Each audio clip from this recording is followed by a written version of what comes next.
자, 계시록 14장 6절. 또 보니 다른 천사가 공중에 날아가는데 땅에 거주하는 자들 곧 모든 민족과 종족과 방언과 백성에게 전할 영원한 복음을 가졌더라. 그럽니다. 자, 우리는 그 복음에 대해서 이야기할 때 바울 사도가 설명한 그 복음을 우리는 굉장히 중요하게 여기고, 그 복음이 아주 정설로 우리는 받아들여지고 있는데요. 자, 사도행전 한번 20장 20절을 한번 보실까요? 사도행전 20장 20절 말씀에 보면 유대인과 헬라인들에게 하나님께 대한 회개와 우리 주 예수께 대한 믿음을 증언한 것이라. 바울 사도가 평생 한 것이 있어요. 유대인과 헬라인들에게 하나님께 대한 회개를 증거했고요. 우리 주 예수 그리스도께 대한 믿음을 증언했어요. 그러면서 그가 24절에 이렇게 말합니다. 내가 달려갈 길과 주 예수께 받은 사명 곧 하나님의 은혜의 복음을 증언하는 일을 마치려 하면은 나의 생명조차 조금도 귀한 것으로 여기지 아니하노라. 그럽니다. 주 예수께 받은 은혜의 복음, 그 사명, 그거 증거하는 데에는 자기의 목숨도 아깝지 않았다, 이렇게 고백합니다. 그러면서 그가 25절에 한마디 더 합니다. 보라, 내가 여러분 중에 왕래하며 하나님의 나라를 전파하였으나 이제는 여러분이 다 내 얼굴을 다시 보지 못할 줄 아노라. 그럽니다. 자, 여기서 우리는 세 가지 바울 사도가 그의 평생에 전했던 복음 세 가지를 우리는 보게 됩니다. 하나는 하나님께 대한 회개, 또 하나는 예수 그리스도께 대한 믿음, 그리고 또 하나는 하나님 나라에 대하여. 그러면 복음이 무엇이냐? 결국 복음이라고 하는 것은 죽은 자를 살리기 위한 소식인데요. 구원하기 위한 소식을 복음이라고 하는데요. 그 복음 속에는 뭐가 있느냐? 은혜가 있다. 그러면 복음에는 반드시 뭐가 개입되어야 하느냐? 하나님의 은혜가 개입되어야 한다. 그래서 그 하나님의 은혜에 대해서는 결국 그 은혜가 무엇이냐라고 할 때 복음에는 하나님의 의가 나타나서 믿음으로 믿음에 이르게 하나니 기록된 바 의는 믿음으로 말미암아 살리라 함과 같으니라. 이렇게 로마서 1장 17절에 말씀하는 내용을 보면 거기에 하나님의 의가 복음 속에는 들어있는 것입니다. 그러면 하나님의 의가 무엇이냐라고 할 때 이전까지에는 하나님의 의가 결국은 모든 사람들을 다 진노 아래에서 심판을 받고 멸망받게 되어 있는 하나님의 의는 그쪽으로 작용했었습니다. 그러나 이제는 하나님의 의가 나타났는데 그 하나님의 의가 어떤 의냐? 은혜의 의가 되어지는 것입니다. 심판의 의, 진노의 의가 아니고 이제는 하나님의 은혜의 의가 나타나서 우리로 하여금 살 길을 열어주는 것입니다. 다 지옥 가야 됐잖아요. 해 아래 의인은 없나니 한 사람도 없다고 했고, 아담 한 사람이 언약을 어김으로 말미암아 모든 사람들이 죄를 범하여 죄인 되게 하는 대표자의 원리에 의하여 우리 모두는 다 죄인들이었습니다. 그런데 그들에게 생명을 줄 수 있는 하나님의 의가 작용을 합니다. 그 의를 저는 은혜의 의라 이렇게 부르는데요. 그 은혜의 의가 뭐냐? 이제 살 길이 열렸어요. 하나님께 대하여 회개하면 살아요. 예수 그리스도께 대한 믿음을 붙들면 삽니다. 그리고 하나님의 나라를 사모하면, 그러면 그에겐 하나님의 의가 나타나서 그런 사람들을 어떻게 하느냐? 믿음으로 믿음에 이르도록, 그 믿음이 어디에 이르는 믿음입니까? 구원에 이르는 믿음인 것입니다. 그 구원에 이르는 믿음에 이르도록, 처음에 믿음은 어설프지요. 어린아이같이 어설픈 믿음이지만 그 믿음이 결국은 구원받을 수 있는 장성한 자의 그리스도의 분량에 달하는 충만한 믿음으로 이르게 하시는 것입니다. 이것이 바로 하나님의 의가 나타난 결과입니다. 그래서 복음엔 반드시 이 하나님의 의라고 하는 그 은혜의 의가 붙어야 복음이 될 수 있습니다. 하나님의 은혜의 의가 붙지 아니하면 그건 진노의 의만 작용하기 때문에 모두가 다 멸망받을 수밖에 없는데, 그 중에서 살 길을 열어주셔서 이 하나님을 믿고 이 예수 그리스도를 믿고 이 하나님의 나라를 믿고 사모하고 의지하면, 그러면 그들에게 살 길이 열려지는 것입니다. 그걸 복음이라고 그래요. 그러면 영원한 복음은 무엇이냐? 저는 말씀 그대로 봤습니다. 다시 한번 보십시오. 계시록 14장을 한번 돌아가 보세요.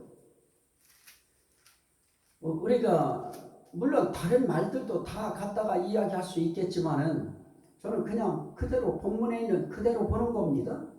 자, 영원한 복음을 가졌는데 누구 위하여 준 것이냐? 땅에 거주하는 자들을 위해서 주었다. 땅에 거주하는 자들을 위하여 준비된 복음이다. 그렇죠? 그러면 땅에 거하는 자들이 누구냐? 모든 민족이다. 모든 종족이다. 모든 방언이다. 모든 나라의 말들이 다 다르잖아요. 또 모든 백성, 결국은 민족, 종족, 방언, 백성 다 합하면 땅에 거주하는 자들이에요. 이 땅에 거주하는 자들을 위하여 영원한 복음이 어떻게 되어 있느냐? 준비되어 있다. 그러면 결국은 무엇입니까? 우리가 그렇게도 계시록 4장에서 모두가 다 휴거됐다, 이렇게 단정 짓고 거기에 액센트를 주고, 그리고 내가 말하는 이것이 전부인 양 그렇게 호언장담하면서 그렇게 이야기하는 사람들의 그런 말이 14장에 와서도 땅에 거주하는 자들이 있는데요, 그들을 위한 영원한 복음이 준비되어 있습니다. 그렇다면 그 4장의 휴거설은 조금 문제가 있는 것입니다. 자, 다시 한번 우리가 이 말씀의 본질로 돌아가 보면, 그러면 영원한 복음이 뭐냐? 7절에 하나님을 두려워하며 그에게 영광을 돌리라 그럽니다. 영원한 복음의 가장 중요한 첫째 복음의 내용은 다른 것이 아닙니다. 하나님을 두려워하며 그에게 영광을 돌리라. 이게 영원한 복음의 첫째 되는 요소입니다. 복음, 그건 무엇입니까? 우리를 구원하기 위한 것입니다. 구원하기 위한 소식 가운데 가장 중요한 소식이 무엇입니까? 하나님을 두려워하며 그에게 영광을 돌리라. 그래야 된다. 그 소리죠. 또 하나는 17절입니다. 그 7절에 그대로 하반절이죠. 하늘과 땅과 바다와 물들의 근원을 만드신 이를 경배하라.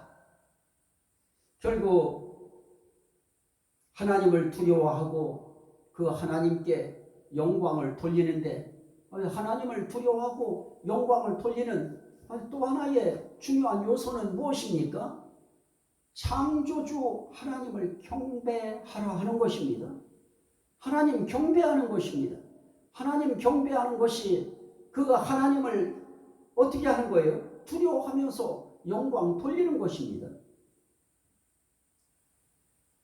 자, 그러면 세 번째 요소는 무엇입니까? 영원한 복음의 세 번째 요소는 하나님의 심판의 시간이 이르렀다. 하는 소식입니다. 자, 하나님의 심판이 이르르지 아니했는지 또 이르를 것인지 이르르지 아니할 것인지 그거에 대해서 묵묵부답으로 하나님이 침묵하고 계시다고 하면 그건 정말 참 불안함입니다. 공포지요. 우리에겐 두려움입니다. 그런데 그러한 우리들에게 복음이 무엇입니까? 하나님의 심판의 시간이 이르렀다 하는 것을 알려주는 것입니다. 그러면 그 심판의 시간이 이르렀다고 하는 것을 알면 사람들이 어떻게 합니까? 준비해야 되겠지요. 또 준비할 것입니다. 저라도 준비할 것입니다. 그러면 당연히 하나님을 두려워하며 하나님께 영광을 돌리면서 그 하나님을 경배하는 이런 일들이 일어나게 되어질 것입니다. 그럼 결국은 여기에 영원한 복음이라고 하는 것은 무엇입니까? 하나님을 두려워하고 영광 돌리면서 그에게 경배하면 하나님의 심판이 이르러도 그 심판에 저촉되지 않는다. 그 소식이죠. 영원한 복음이라고 하는 것은 그런 소식인 것입니다. 자, 그러면 이 하나님의 심판이 이르렀다고 할 때 거기에서 또 하나의 소식은 무엇입니까? 8절에 또 다른 천사 그 둘째가 그 뒤를 따라 말하되 무너졌도다 무너졌도다 큰 성 바벨론이요 모든 나라에게 그의 음행으로 말미암아 진노의 포도주를 먹이던 자로다 하더라. 그럽니다. 아무리 큰 성 바벨론이라 할지라도 큰 성 바벨론은 무너졌다. 물론 아직 무너지지 않았지만 무너진 것으로 간주하는 것입니다. 이것이 영원세계의 설계예요. 하나님의 설계인 것입니다. 하나님은 이 모든 것에 대해서 알고 계신 것입니다. 그래서 영원할 줄 알았던 큰 성 바벨론도 무너진다. 세계 만국을 미혹하던 그 성 무너진다. 그런 세력이 무너진다. 그게 영원한 복음의 내용 속에 들어있는 것이죠. 그러면 결국 뭡니까? 세상 나라는 무너진다. 사단의 권세에 붙들려서 미혹된 모든 세계는 무너진다. 그거 알면 그 속에 안 들어가겠죠. 그 속에 속하지 않으려고 그 세계와 결별할 것입니다. 자, 또 하나 보실까요? 9절인데요. 또 다른 천사 곧 셋째가 그 뒤를 따라 큰 음성으로 이르되 만일 누구든지 짐승과 그의 우상에게 경배하고 이마에나 손에 표를 받으면 그도 하나님의 진노의 포도주를 마시리니. 자, 여기서 짐승과 그 우상에게 경배하고 이마나 손에 표를 받은 사람들은 어떤 일이 생깁니까? 하나님의 진노의 포도주를 마시리니. 그러면 진노의 포도주는 대체 어떤 것입니까? 거룩한 천사들 앞과 어린 양 앞에서 불과 유황으로 고난을 받으리니. 천사들과 어린 양 예수 그리스도 앞에서 불과 유황으로 고난받는 그러한 진노를 당한다. 결국 지옥 가는 것이죠. 불과 유황으로 고난받는 그것이 무엇이에요? 결국 그들은 천사와 하나님 앞에 그들은 지옥의 고난을 당할 수밖에 없는 것입니다. 자, 그러면 그 불과 유황으로 고난당하는 그 진노가 대체 어떤 것이냐? 11절 그 고난의 연기가 세세토록 올라가리로다. 짐승과 그의 우상에게 경배하고 그의 이름표를 받는 자는 누구든지 밤낮 쉼을 얻지 못하리라 하더라. 결국 하나님 믿지 않고 하나님 의지하지 않고 예수 안 믿고 하나님 나라 믿지 않고 세상이 전부인 양 그리고 세상의 권력자가 최고인 양 그들에게 아부하고 아양 떨던 모든 사람들이, 그러한 모든 세계가 결국은 사람들이 되어야 되지요.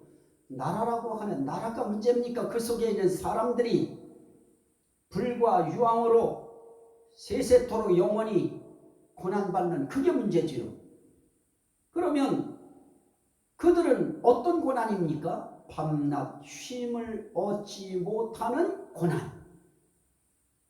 하나님은 그들에게 진노하실 때 밤과 낮으로 쉬는 그런 진노하시지 않습니다. 그래서 아예 뭐라고 말씀합니까? 10절에 그 진노의 잔에 섞인 것이 없이 부은 포도주라. 진노만 있어요. 그 속에 하나님의 사랑 안 섞였습니다. 자비 안 섞였습니다. 긍휼 안 섞였어요. 온전한 진노만 그 속에 담겨 있습니다. 그러니까 철저한 진노예요. 완벽한 진노예요. 그때는 자비와 긍휼 그거 기대할 필요 없습니다. 하나님 사랑, 그때는 그 사랑 찾는 거 아닙니다. 이미 때는 늦은 것입니다. 하나님의 사랑과 긍휼과 자비는 심판의 때가 이르기 전에 그때 우리가 하나님 앞에 구해야 할 그러한 덕목이죠. 그러한 요소들입니다. 그러나 심판의 때가 이르려면 그때는 하나님의 사랑도 자비도 긍휼도 없습니다. 자, 그래서 이렇게 이야기합니다. 그러면 이건 전부가 다 멸망받을 자들에 대한 하나님의 진노의 이야기 아니냐? 하나님의 진노에는 양면성이 있습니다. 보십시오. 13절에 또 내가 들으니 하늘에서 음성이 나서 이르되 기록하라. 지금 이후로 주 안에서 죽는 자들은 복이 있도다 하시매. 이게 복음이죠. 주 안에서 죽는 자들은 복이 있다. 지금 이후로 주 안에서 죽는 자들은 복이 있다. 이게 빠지면 우리에게 뭔 의미가 있어요? 주 안에서 죽는 자들 복이 있다. 그 말은 뭡니까? 하나님을 두려워하고 하나님께 영광을 돌리면서 창조주 하나님을 어떻게 해요? 창조주 하나님께 경배하는 이런 삶을 사는 사람들은 복이 있도다. 그러면 그들은 이 땅에 살면서 그들의 어떤 삶을 그들은 살아갈까요? 12절 성도들의 인내가 여기 있나니 그들은 하나님의 계명과 예수에 대한 믿음을 지키는 자니라. 결국 주 안에서 죽는 자들은 한마디로 요약하면 하나님의 계명 지키는 자입니다. 하나님의 계명이 뭘까요? 위로는 하나님을 사랑하고 아래로는 이웃을 사랑하라. 결국 사랑의 계명이죠. 사랑하라 하는 것입니다. 그거에 대해서 아주 중요하게 다루고 있는 것이 요한일서죠. 사랑을 하지 못하면 형제간의 사랑, 그 사랑 안 하면 그건 하나님 사랑 안 하는 겁니다. 그래서 사랑하지 않으면 용서하지 아니하면 너희 하늘 아버지께서 천부께서도 너희를 용서치 아니하리라. 그건 결국은 용서 안 하면 안 되는 것입니다. 그래서 기독교는 무슨 종교가 되어야 되느냐? 사랑의 종교입니다. 사랑이 끊어지면 다 끝나는 것입니다. 그 계명 지키는 자, 또 예수에 대한 믿음을 지키는 자. 그래서 하나님 앞에 하나님 사랑, 이웃 사랑을 하면서 예수에 대한 믿음, 예수 이름에 대한 믿음, 이거 붙들고 지키는 자, 그들은 그 어떤 유혹이 들어와도 그런 거에 개의치 않습니다. 그런 거에 혹하지 않습니다. 그런 거에 넘어가지 않습니다. 그래서 그런 자들은 복이 있도다. 이게 복음이지요. 이게 영원한 복음의 아주 중요한 핵심 내용입니다. 그러면 주 안에서 죽는 자들이 복이 있다고 했는데 대체 그게 뭐냐? 성령이 이르시되 그러하다 그들이 수고를 그치고 쉬리니 이는 그들의 행한 일이 따름이라 하시더라. 그들이 행한 일들이 다 따라 붙기 때문에 이제 그들은 진노의 그 불과 유황으로 고난받는 밤낮 쉬지 못하는 그런 상황에 떨어지지 않고 이제 이들은 수고를 그치고 쉬리. 그들의 행한 일이 따른다. 결국 뭐였습니까? 수고한 일이 따르는 것입니다. 수고한 일에 대한 보상이 따르는 것입니다. 그것 중에 가장 귀한 것이 뭡니까? 편히 쉬는 것입니다. 밤낮 쉬는 것입니다. 휴식하는 것입니다. 이제 더 이상 울면서 수고할 일 없습니다. 애통하며 수고할 일 없습니다. 아프면서 수고할 일 없습니다. 이제는 쉬는 일만 남아 있습니다. 하나님의 은혜와 평강 속에서, 즐거움 속에서 영원한 행복을 누리는 그 일만 남아 있는 것입니다. 이것을 뭐라고 하느냐? 영원한 복음이다. 이게 딱 맞다 그 소리는 아닙니다. 제가 보는 영원한 복음에 대한 해석은 본문 중심의 이 해석이다 하는 것 뿐입니다. 선택은 듣는 모든 분들의 몫이 되겠지요. 그래도 한 번 더 우리가 생각을 집중해서 영원한 복음이 무엇이냐라고 할 때 이런 내용을 함축된 소식, 이것이야말로 세세토록 영원히 효력을 발생하는 소식이다. 그럼 우리는 어떻게 해야 돼요? 하나님의 계명 지켜야죠. 사랑하며 살아야지요. 하나님 사랑하고 이웃 사랑하되 특별히 믿음의 형제 자매들 사랑하고요. 이런 사랑을 우리가 놓쳐버리면 안 돼요. 그리고 주 안에서 죽는다고 할 때 주 안에 있는 자들은 반드시 이 하나님의 계명인 사랑을 해야 되고요. 그 다음에 예수에 대한 믿음, 그거 반드시 지키는 겁니다. 그거 붙드는 겁니다. 그걸 주 안에 있다고 그래요. 그런 자들에게는 하늘에 쉼이 있습니다. 그리스도 나라에 쉼이 있습니다. 새 예루살렘 성에 쉼이 있습니다. 그 쉼은 영원한 쉼이 될 것입니다. 그러한 소식을 영원한 복음이다. 그걸 사도 요한이 하늘에 올려줘서 하늘나라에서 이 소식을 듣습니다. 그걸 들을 때 어떻게 들었다고 하느냐? 또 보니 그가 보았어요. 영원한 복음을 가지고 있는 천사, 그 천사를 보았어요. 우린 이 영원한 복음대로 인내해야 될 것입니다. 그만큼 어려운 일도 있을 것입니다. 힘든 일 있을 것입니다. 그거 이겨내야 될 것입니다. 무엇을 이깁니까? 예수의 하나님의 계명과 예수에 대한 믿음을 지키는 일로 인내해야 될 것입니다. 이것이 제가 보는 영원한 복음에 대한 내용입니다. 자, 여기까지 오늘 복음 내용은 마치도록